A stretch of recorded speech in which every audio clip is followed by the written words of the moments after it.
Hello guys, good morning everyone. Welcome to Pandu English Academy. I hope you are healthy, well, safe at your homes in this Corona period. In these days, Corona is spreading very fastly. We should take care of it. Today, in this video, in this lesson, we learn a poem that's name is Geography Lesson.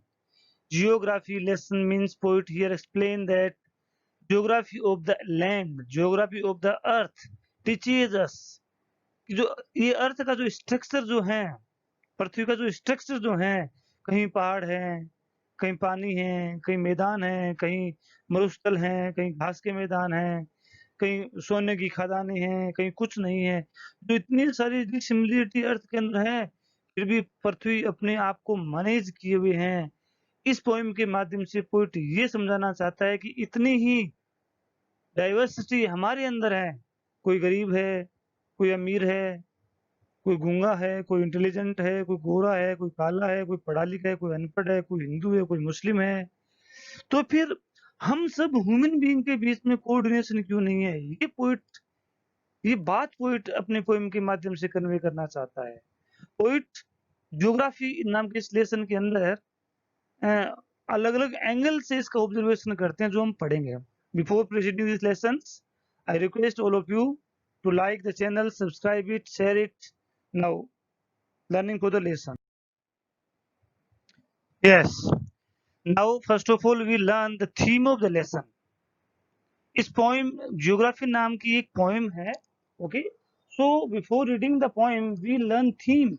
थोड़ा हम poem के बारे में अपना idea develop कर लेते हैं कि पोएम है किसके बारे में.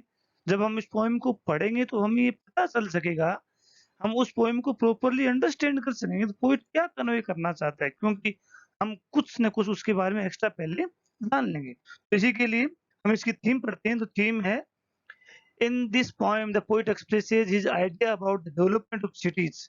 इस पोएम के अंदर कहानी पोएम की ये है, मैं पहले थोड़ा स्टोरी बता देता हूँ कि पोएट जो है एक जेट एरोप्लेन के अंदर ट्रेवलिंग करता है। जेट एरोप्लेन जब एयरपोर्ट से टेक ऑफ होती है तो थोड़ी हाइट पे जाती है तो वो अपने शहर को देखता है। अपने शहर विंडो के माध्यम से अपने शहर को देखता है तो उसे शहर की गलियाँ, उसका स्ट्रक्चर नज़र आता है कि हमारा शहर किस तरीके से बसा हुआ है, ऐसा क्यों बसा हुआ है, ये सब कुछ वो वहाँ से ऑब्ज़र्व करता है। थोड़ी और हाइट में जाता है तो अपनी सिटी के अलावा कुछ और उसे सिटी दिखने लग जाती है, वो अपना पूरा देश दिखने लग जाता है। तो वो वहाँ से अपने पूरे देश को ऑब्ज़र्व करता है कि मेरा देश कैसा दिख रहा है, और फिर और ऊपर जाता है तो पूरी दुनिया को देखता है, और फिर वो ये सोचता है कि जो पृथ्वी इतनी गोल है, पृथ्वी इतनी सुंदर है, उसे काफ़ी ऊपर जाने से लैंड एरिया कम नज़र आता है और ओशियन्स ज़्यादा नज़र आते हैं। तो एक वो अपनी प्रॉब्लम रिग्रेट शेयर करता है। तो प्रॉब्लम है उसको हम पढ़ेंगे। आगे हम बढ़ते हैं, पहले इसके बारे में पढ़ते हैं। So, in this poem, the poet expresses his idea about the development of city. Here, the geographical diversity in the world. जो वर्ल्ड में जियोग्राफिकल डाइवर्सिटी है, जियोग्राफिकल डाइवर्सिटी का मतलब भौतिक विभिन्नताएं, कहीं पहाड़ है, कहीं मैदान है, कहीं डेजर्ट है ना? कहीं लोग प्यासे मर जाते हैं, कहीं लोग तूफान से मर जाते हैं, फ्लड आने से, बाढ़ आने से मर जाते हैं, है ना? तो ये जो जियोग्राफिकल डाइवर्सिटी है उस संसार के, उसके बारे में बताता है। That has separated us from each other and created a vast difference among अस।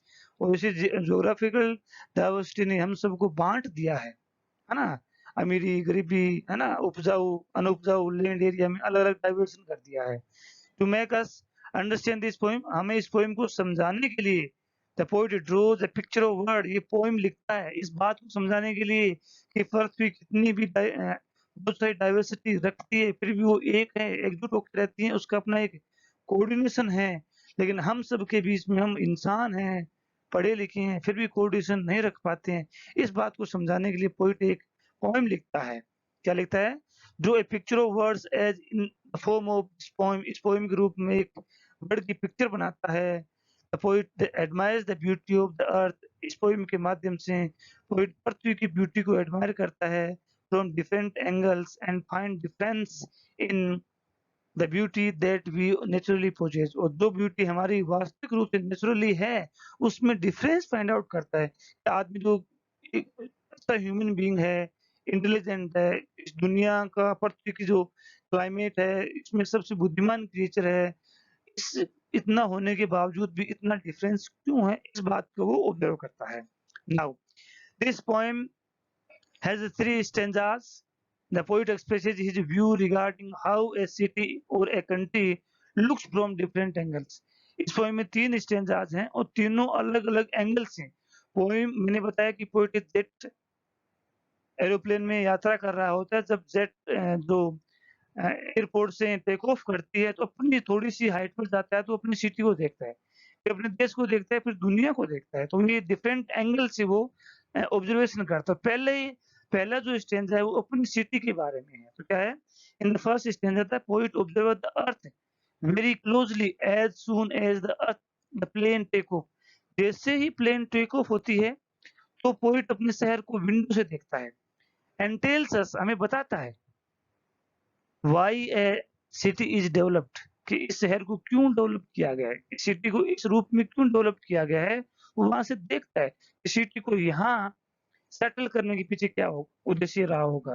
क्योंकि एंशिएंट जमाने में जब भी शहर बने, गांव बने, ढानियां बनी, तो उनको उस स्थान पर सेटल करने के पीछे कुछ उद्देश्य होंगे।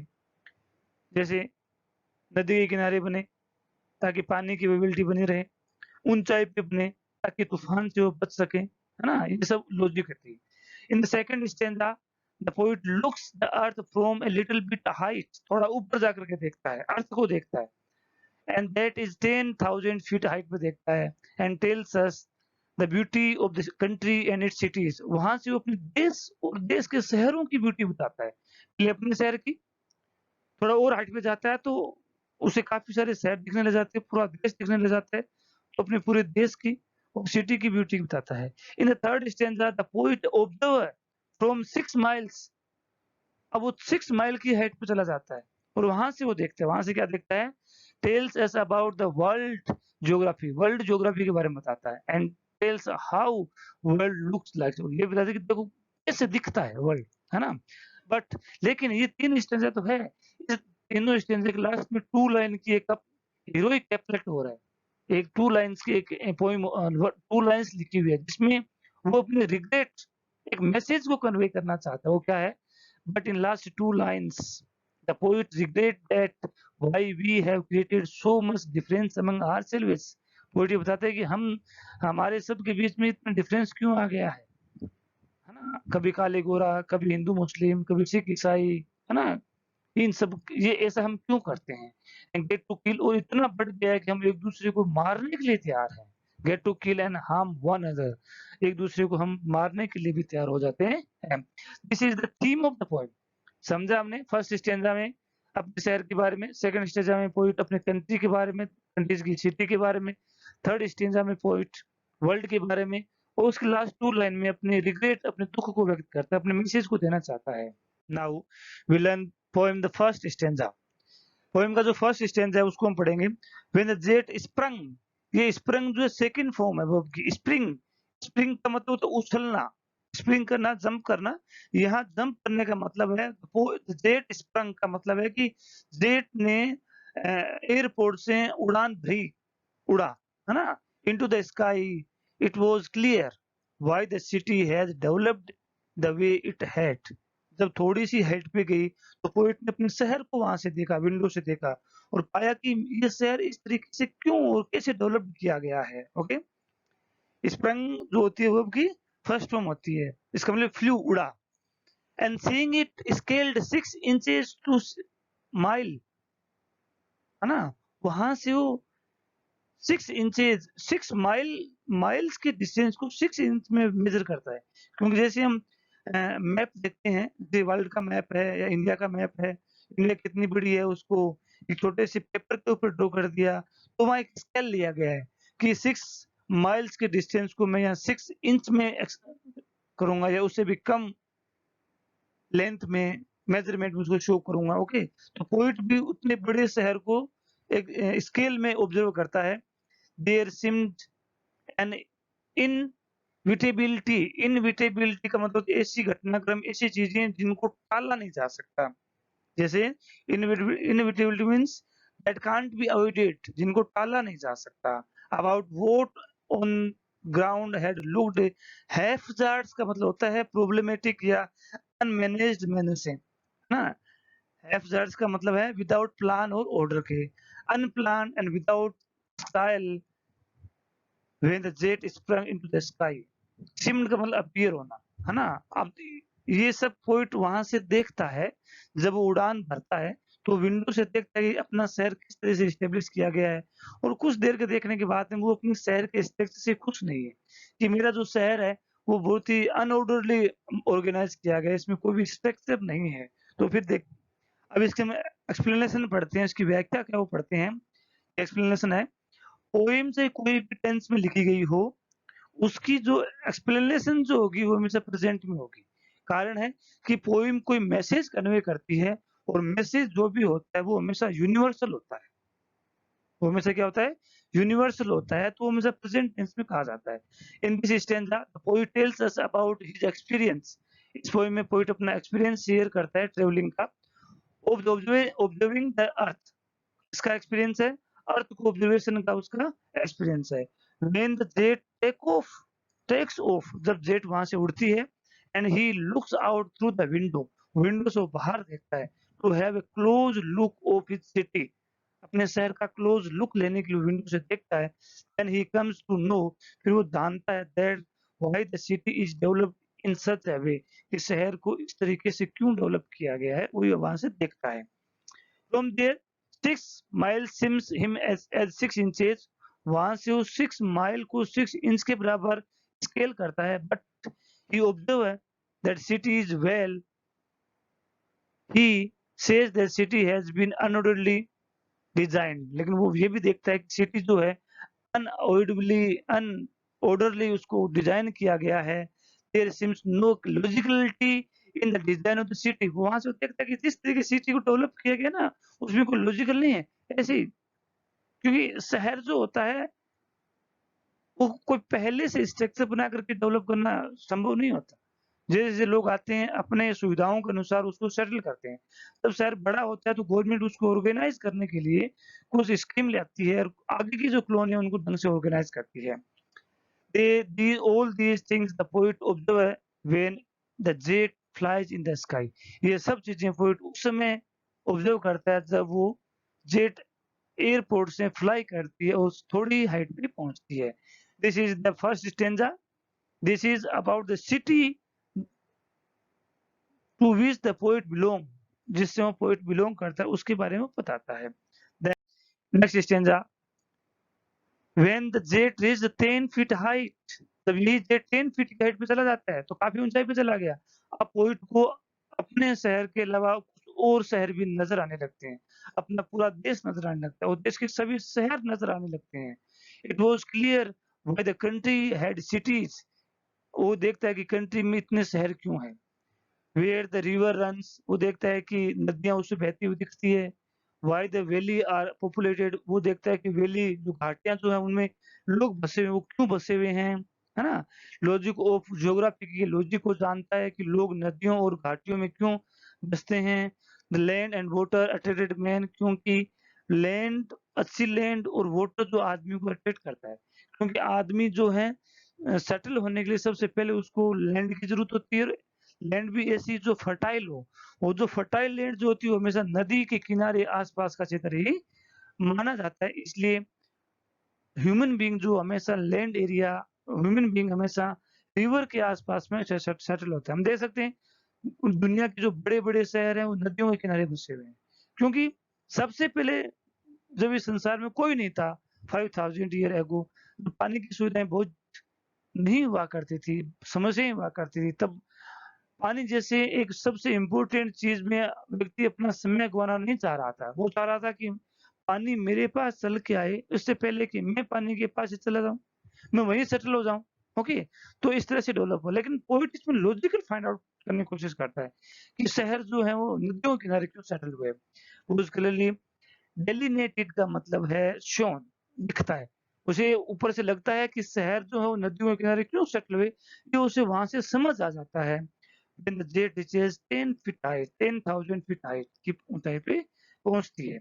Now we learn explanation of this point stanza। तो वो क्या है? Explanation: This is the second stanza of the poem. In this stanza, the poet observed the country and many cities of his country from 10,000 feet height. 10,000 की feet की height से observe करता है। While he is flying in a jet, जब jet aeroplane में fly कर रहा होता है तो 10 फीट की हाइट से अपने देश को, अपने देश के शहर को ऑब्जर्व करता है। From that height, the poet looks the rivers flowing, बहती हुई नदियों को देखता है। वैलीज डेंस पॉपुलेट, वैली को देखता है जहाँ सघन जनसंख्या बस रही होती है। Then he gives his logic why the people settle near river an area surrounded by the river. अब पोइट वहां से अपना लॉजिक देता है कि क्यों लोग जो है रिवर्स और इसके आसपास के क्षेत्र में सेटल हुए हैं। मैंने बताया था क्योंकि सबसे जो इम्पोर्टेंट रिक्वायरमेंट ह्यूमन बीइंग की है वो है वाटर है, तो आदमी ने पानी के पास में सेटल होना पसंद किया।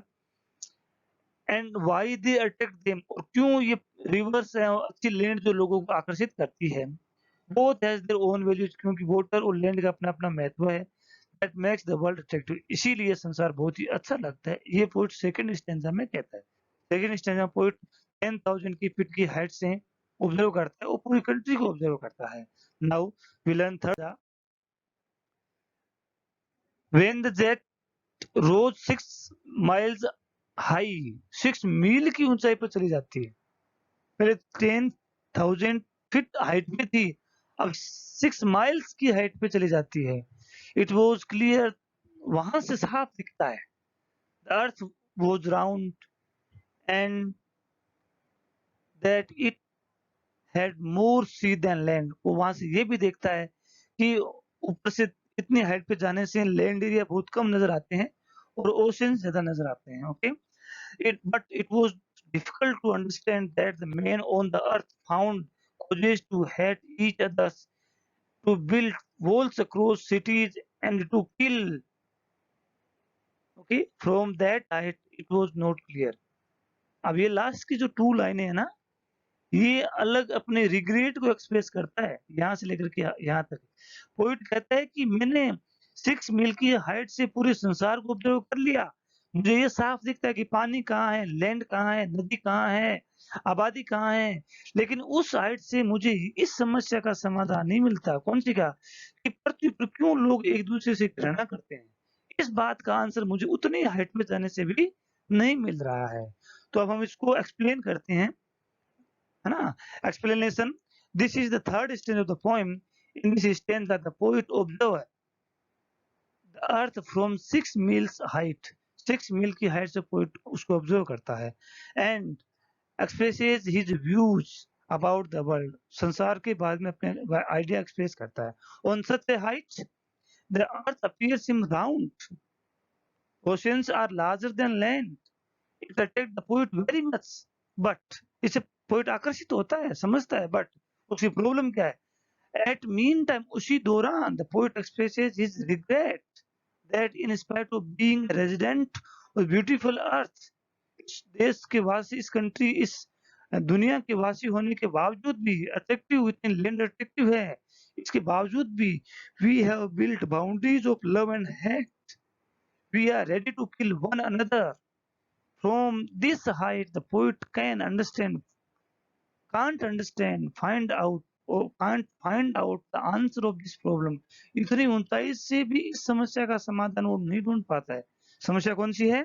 कि क्यों ह्यूमन बीइंग आपस में घृणा करता है और एक दूसरे को मारने के लिए तैयार हो जाता है। इस क्वेश्चन का आंसर पोइट को इतनी हाइट से भी नहीं मिलता है। This is the poem। I think you have understood this very well। I have explained this poem clearly, very nicely, word by word, line by line, with proper explanation। After this, if you have any problems, any doubt, any confusion, you comment me in comment box। I'll reply you, I'll observe your comments and reply personally। Thanks for watching। मिलते हैं next video में।